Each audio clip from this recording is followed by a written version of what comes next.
Necessaries are marked.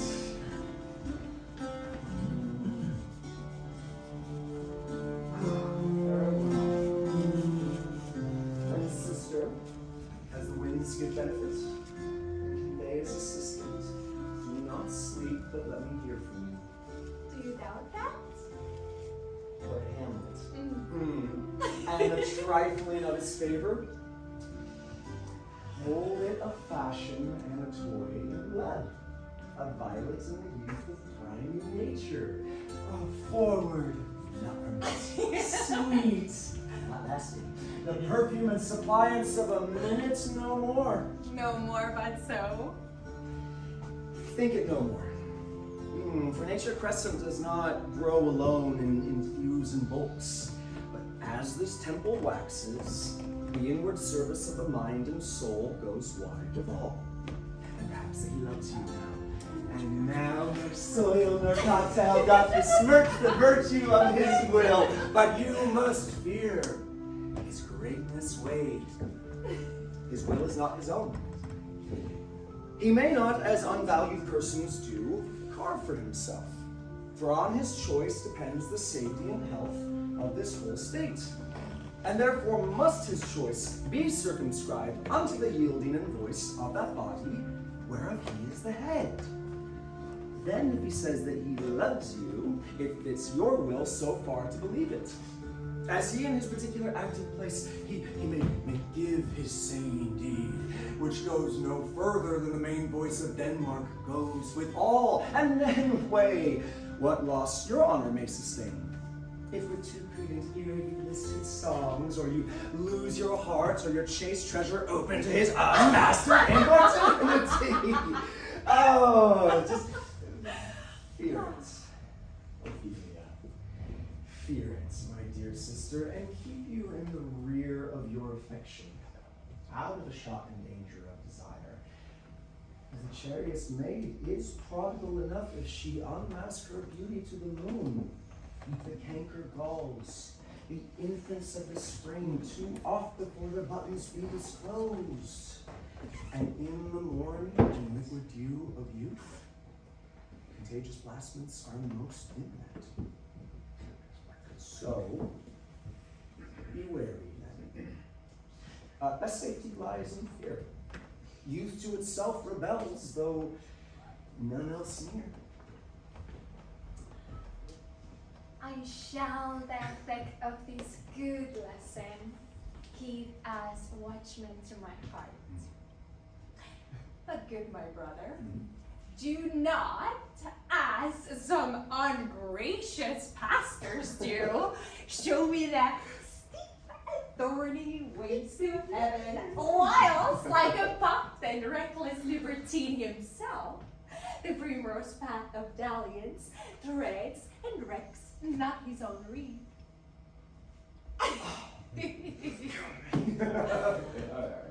I stay too long, when fear me not.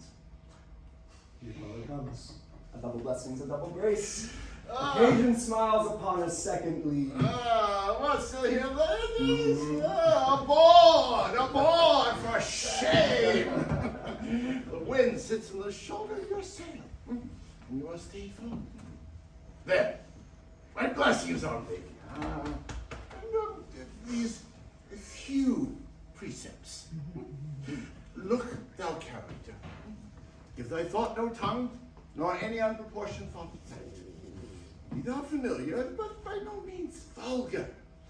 Thou friends that thou hast in their adoption tried, grapple them to thy soul with hoops of steel, but do not dull thy tongue with entertainment of each new hatched unfledged courage. Be wary of entrance to a quarrel, but being in, beareth that the opposed may be beware of thee. Give every man thy ear, but few thy voice. Make each man censure, but reserve thy judgment. Accustom thy habit, as thy purse will allow, but be it not fancy, rich, not cloddy.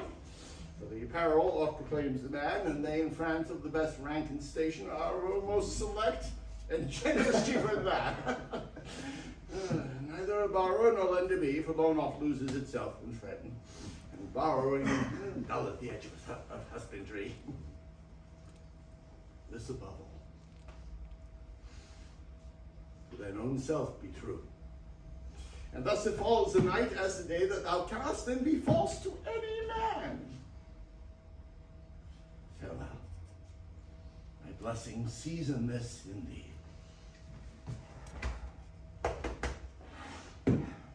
Most humbly do I take my leave, my lord. The time invites, go your servants tend. Farewell, Ophelia. You remember well what I have said to you. This in my memory locked, and you yourself shall keep the key of it. Farewell.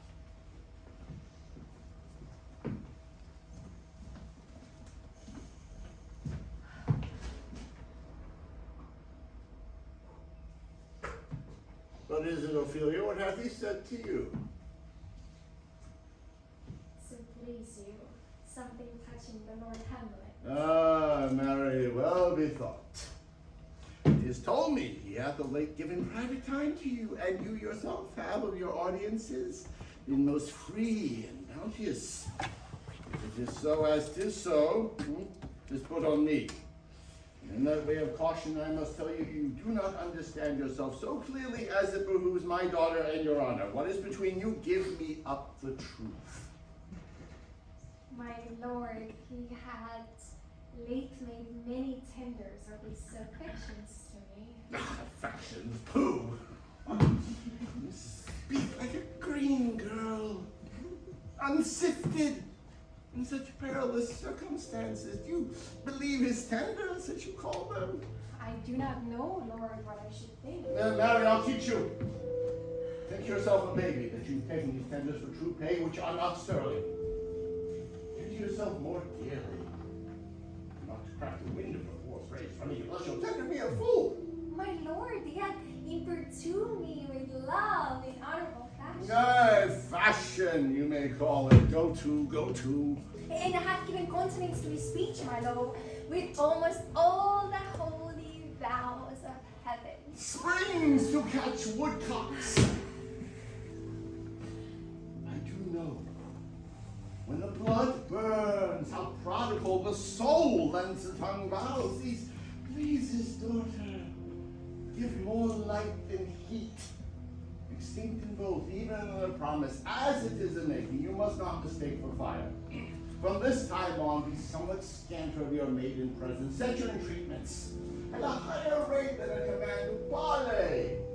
Lord Hamlet is young, and believe so much in him that with a larger tether may he walk than be given you. If you, Ophelia, do not believe his vows, for they are not of that dye which their investments show, but mere implorators of unholy suits, breathing like pious and sanctified bawds, the better to beguile.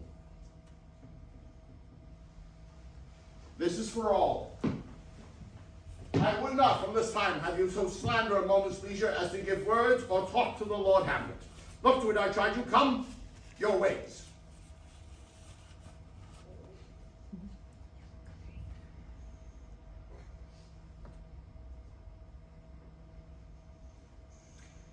I shall obey.